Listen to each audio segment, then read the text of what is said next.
When you reach 70, something shifts. It's not just your schedule, your pace, or your body. It's the way people start treating you. You've lived decades. You've raised families, worked hard, loved deeply, and survived more than most. But now, suddenly, some people begin to act like they know better. Like you've lost your sense of direction. Like your opinions don't matter anymore. And what's worse? Not everyone who claims to care actually does. Some come into your life with hidden agendas. Some chip away at your independence in silence. Some drain your spirit in a way you don't even realize until it's too late. Today, we're going to talk about 3 types of people that seniors must watch closely, especially once you reach 70. These individuals may not look dangerous, but they can shorten your peace, your happiness, and even your lifespan if you don't recognize them in time. So settle in. You need to hear this, because your future may depend on it. 1. The manipulative helper. The smiling face with hidden intentions. At first glance, this person is a blessing. They seem like the answer to a prayer. They offer to drive you to appointments, pick up your groceries, fix that broken cabinet. They say things like, "Don't worry about a thing, I'll take care of it for you." And at first, it feels good to be taken care of. After all, you've spent decades caring for others, children, spouses, parents. Isn't it finally your turn? But beneath that helpful smile lies something more dangerous than most seniors realize. This is the manipulative helper. And they don't just want to help. They want to control. Psychologists refer to this type of person as a covert manipulator, someone who uses charm, assistance, and flattery as weapons. Their goal isn't your comfort. It's power, access, and in many cases, money or influence. And seniors, especially those over 70, are prime targets for this kind of psychological game. The setup. Slowly gaining trust. This type of person often begins by doing small, thoughtful favors, bringing over a meal, checking in with a phone call, running errands. These small acts are carefully chosen. They're not just kind gestures, they're investments. Each favor builds trust, dependency, and most importantly, emotional debt. Margaret, a widow in her early 70s, had no reason to suspect her niece Clara. Clara lived nearby, visited often, and brought groceries every week. But over time, Clara began insisting on more control. First, it was managing the online banking, just to help with the bills.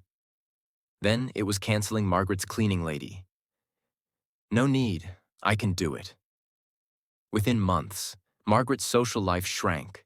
Her access to her own money was filtered through Clara, and her independence disappeared piece by piece. Why does this happen? Clinical studies in geriatric psychology suggest that dependency breeds vulnerability. As we age, especially beyond 70, small physical or cognitive declines can create a desire to lean on others. The manipulative helper uses this emotional need as a tool. According to Dr. Donna Cohen, a professor at the University of South Florida who specializes in elder mistreatment, seniors often feel too embarrassed or ashamed to question someone who's helping. These manipulators are often driven by narcissism, unresolved childhood traumas, or plain opportunism. What's more chilling is that many don't even see themselves as abusers. They believe they're protecting their elderly relatives or doing what's best, even as they systematically strip away autonomy. One of the biggest red flags is financial gatekeeping. According to the National Center on Elder Abuse, financial abuse is one of the most common forms of elder exploitation, and it almost always begins with someone who seems helpful. You may hear statements like, "Let me just manage your account so you don't have to worry." "Why do you need to spend money on that? You're retired." "Just sign this, it's easier if I take care of it for you." And slowly, the senior finds themselves in a position where they can't even buy their own groceries without approval. In many cases, these individuals cut off other sources of support too. They may badmouth other family members. "Your daughter never calls you, she doesn't care." Discourage social events. "You're too tired for that church group." Or create subtle guilt trips. "I do so much for you, and now you want to go out with others?" Over time, the senior becomes isolated, dependent, and confused, trapped in a web they never saw forming. Consider the case of Harold, 76, who allowed his neighbor to help with errands after recovering from surgery. The neighbor, friendly and always around, began managing Harold's medication schedule, bank withdrawals, and phone calls. When Harold's daughter visited 3 months later, she found he hadn't been receiving his mail, his house was in disrepair, and over $12,000 had been withdrawn from his account. The neighbor? Nowhere to be found. And yet, the signs were there all along. Harold had mentioned more than once that it was just easier to let his neighbor handle things. This is the pattern. Ease is the trap. Control is the goal. How to protect yourself. 1. Set clear boundaries. Even if someone offers to help, always retain control over key areas of your life: finances, medical decisions, and social connections. Help should never mean surrendering independence. 2. Use checks and balances. If someone offers to help manage your finances, involve a third party, a lawyer, another trusted relative, or an elder advocate. Never allow full access to bank accounts or legal documents without legal oversight. 3. Watch for isolation tactics. Be cautious if someone tries to limit your contact with friends or family. Manipulators often try to cut off your support system. 4. Trust your gut. If you feel confused, rushed, or pressured, even if the person seems helpful, step back. Manipulators rely on emotional overwhelm to sneak past your boundaries. 5. Stay connected. Join local senior centers, online groups, or community organizations. The more eyes on your situation, the less likely a manipulator can take hold. The manipulative helper is dangerous because they don't look dangerous. They hide behind good deeds, warm smiles, and acts of kindness. But what they want is control, and once they have it, they rarely give it back without a fight. Remember, true help empowers. False help imprisons. You have the right to assistance that honors your independence, your dignity, and your freedom. Anyone who chips away at that, even slowly, even sweetly, is not your protector. They are your prison warden hiding in plain sight. 2. The chronic complainer. The soul drainer who steals your joy without you. Noticing there's a thief that doesn't break into your home, steal your money, or take your belongings. No, this one comes dressed as a friend, or maybe a relative. They smile when they see you, call you often, and say, "I just needed someone to talk to." But make no mistake, they are draining you from the inside out. This person is the chronic complainer, and if you've reached the age of 70 or beyond, you must be especially careful. Because your time, your peace, and your emotional balance are far too precious to be wasted on someone who doesn't want help. Only attention, sympathy, and a listener to absorb their endless stream of negativity. The daily drain. How they slowly eat away at you. Maybe it starts with a phone call. They go on and on about how their back hurts, how their daughter never visits, how the world is falling apart. You sit quietly, nodding, listening, because that's who you are. You're kind. You don't want to be rude. But that one call turns into a daily routine. You begin to dread seeing their name pop up on your phone. Every visit leaves you exhausted. Your mood changes, your heart feels heavy, and you can't quite explain why. You're not depressed, but you feel low. That's what emotional dumping does. You become their emotional sponge, and without even knowing it, you carry their problems as if they were your own.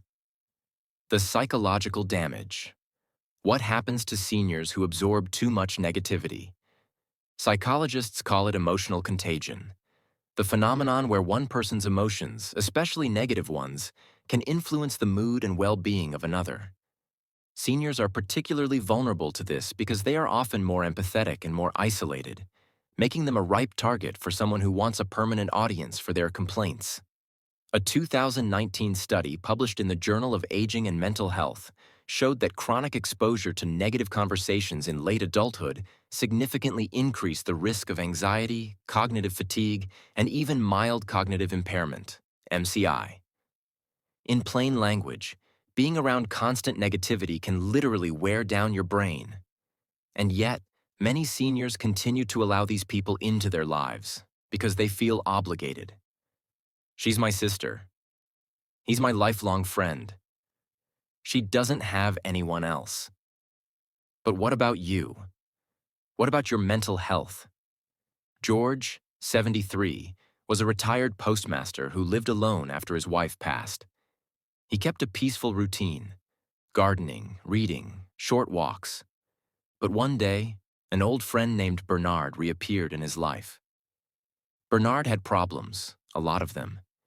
He was angry at his kids, frustrated with his pension, bitter about the government. Every conversation became a tirade. George felt sorry for him. He kept listening. 2 months later, George stopped gardening. He skipped meals. His sleep became restless, filled with worry.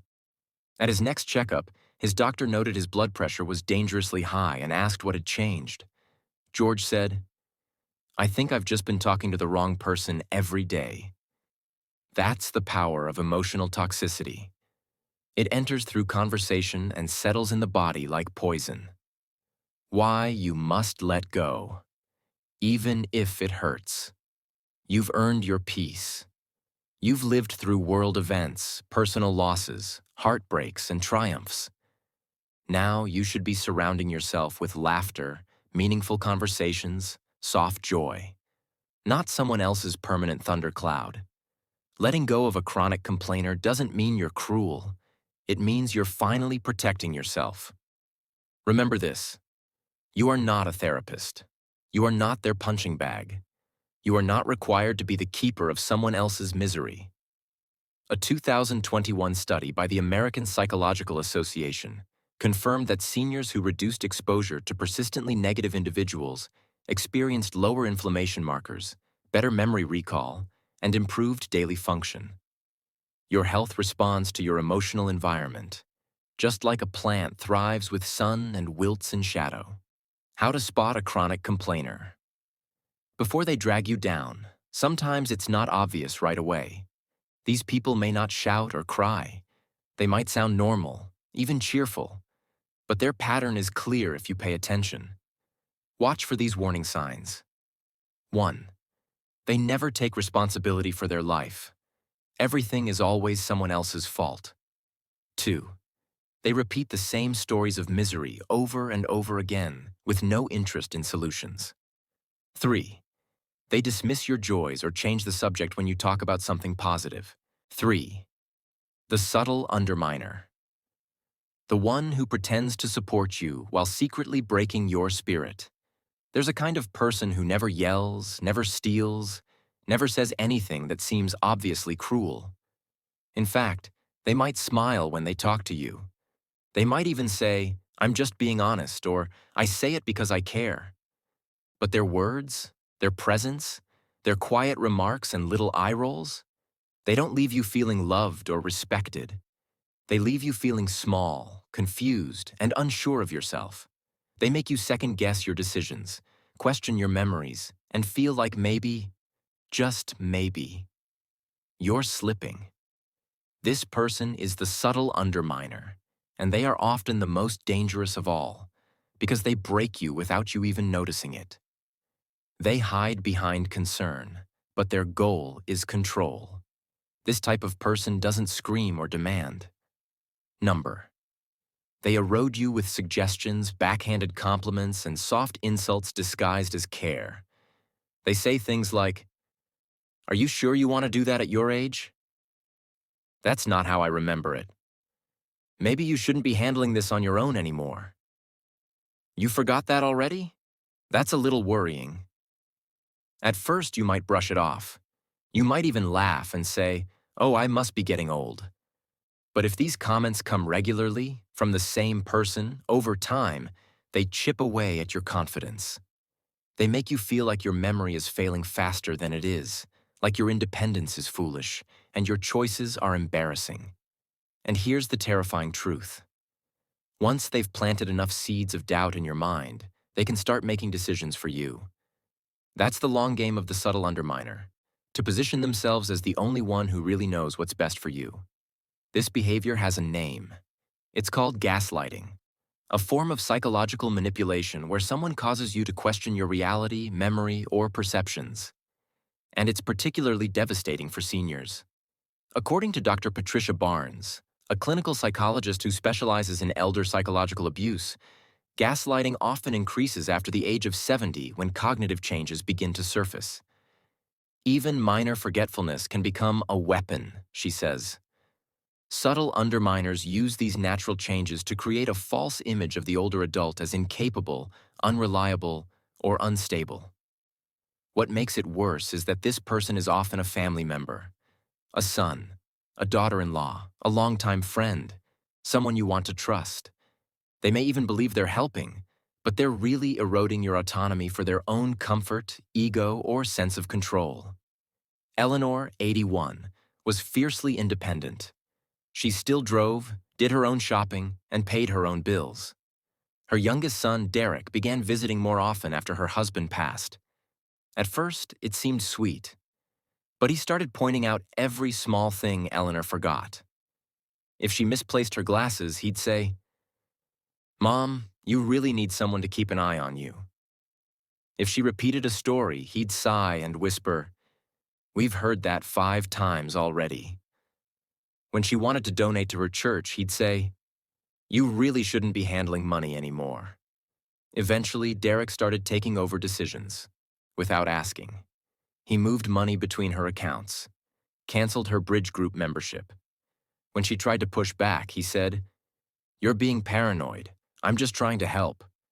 But Eleanor wasn't paranoid. She was being manipulated by her own child. And when she finally told her doctor, she burst into tears. "I don't know what's real anymore," she said. "I thought I was fine, but maybe I'm not." That's the damage this kind of person causes. Not with force, but with constant doubt. Why it's so hard to notice, and even harder to fight. The subtle underminer doesn't act like an abuser. They're not loud or aggressive. They might cook your meals, bring flowers, or send sweet texts. But underneath those gestures is a constant pattern of subtle disrespect. They speak for you in doctor's appointments. They laugh when you express opinions. They downplay your hobbies.